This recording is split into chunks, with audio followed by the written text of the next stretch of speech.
Welcome back here. So voters across the Midwest and South just helped solidify ballots for November's general election as results are in for the primaries for governor in Wisconsin, Minnesota. You've got Senate seats as well in Minnesota and South Carolina. Yeah, and we're breaking it all down and kind of looking ahead to what's next as the general election approaches. I know there's a special election in South Carolina as well with North Central College political science professor Stephen Caliendo. Professor Caliendo, welcome in. It's good to be with you both. As always. All right, so these state races we mentioned, Minnesota, Wisconsin, South Carolina. What is your big takeaway? Well, there were a couple things happening last night. Of course, we had, just like we did last week, progressives versus more moderate Democrats in a couple of these races. In Wisconsin, in the governor's race, it really looked like, especially the early polling suggested, that the more progressive candidate, Democratic Socialist of America candidate, was going to win.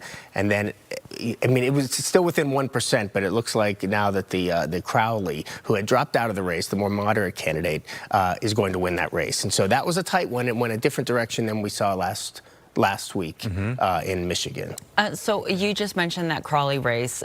What do you think you can expect for that race against the Republican challenger Tom Tiffany? Well, I mean, look, the the Republican Governors Association put a lot of money to try to get Hong, the more progressive candidate, to win. And so that shows you where they thought they would have a better chance, the Republicans, of winning that seat if the more progressive candidate would win. We may have a different sort of situation as a result of this outcome. Got it. Let's switch to Minnesota. We had reported a short time ago about Mike Lindell losing the Republican primary, even though he was endorsed by the president. Tell us the implications here. Look, there were a couple things happened. So, Mike Lindell, the pillow guy, and of course he's known probably as much as for pillows these days as denying the outcome of the 2020 election, and he sort of has not let that go. That's won his favor with President Trump, but that did not help win his favor with the voters. In South Carolina, of course, the Trump-endorsed candidate did move ahead, and so we saw a mixed bag for progressives on the Democratic side, mixed bag for Trump-endorsed candidates on the Republican side last night. Well, Minnesota also has this big Senate race as well. That's right. Peggy Flanagan against, what is it, Michelle Tafoya? Yeah, that'll be right, because so Flanagan beat Craig, who again was a more moderate candidate, a sitting member of the House of Representatives in the Democratic primary, and so she will. She didn't have the same sort of electability concerns from the voters that we saw in Wisconsin with Hong. And you're right, she's going to face Michelle Tafoya, who many viewers might remember was on Sunday Night Football for a long time. Right, she was ESPN, and so this is her first time running as a candidate, and so she's a known entity in terms of personality, but not so much in terms of politics. I was wondering if that was the same. It's the same Michelle Tafoya. Okay. Same Michelle Tafoya. That's right. Let's go to South Carolina now. The primary, it's going to be a runoff election between a couple of Republicans, one of whom is the late Senator Lindsey Graham's sister. What are the implications here? Yeah, and I think since we have a minute, I just always want to remember, we don't have runoff elections in Illinois. And so I think for our viewers to remember that a lot of southern states, you have to win a majority of votes to win the nomination or to win the seat in the generals. Majority is 50% plus one, not more than everybody else. And so no candidate in the Republican primary in South Carolina last night won a majority, and so there will be two candidates running in 2 weeks.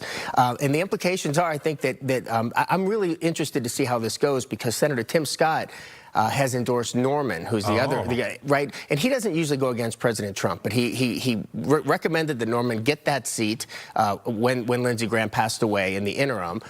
Trump said no, gave it to Lindsey Graham's sister, and now they're going to be running against each other in the special election in 2 weeks to see who runs for. Now remember that outcome of that will pretty much determine the outcome. That seat's going to stay Republican. Go Republican. Absolutely. And also, I mean, we're looking ahead to November, as these are going to be really important elections, especially for this administration. I mean, if you could see into your crystal ball, what does November look like in your opinion? November looks like what we would call a blue wave. The Democrats will probably take the House.